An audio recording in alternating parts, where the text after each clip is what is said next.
Hello, good morning. এখন বাজছে সকাল ওই 10টার মতো। মা আর আমি রেডি হয়ে বেরিয়ে পড়েছি, যাব একটু জলপাইগুড়ি। কেন বলো তো? কারণ বেশ কিছু জিনিসও কেনাকাটা করার আছে, সাথে একটু যাব পার্লারে। ওই তো পুজোর আগে যা হয় আর কি, নিজেদেরকে তো একটু প্যাম্পারিং করা দরকার, কি বলো? তবে আমার কাছে না, পুজো আসার অপেক্ষাটাই যেন বেশি সুন্দর। আর এদিকে মাকে পার্লারে দিয়ে আমিও চলে গিয়েছিলাম নেলস করাতে।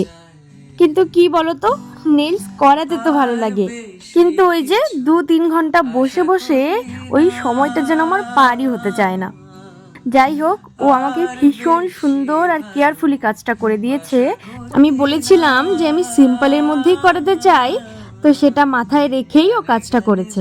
কেমন হয়েছে তোমরা কিন্তু জানিও। আর এখানে সব কমপ্লিট করে এসেছি মার্কেটে।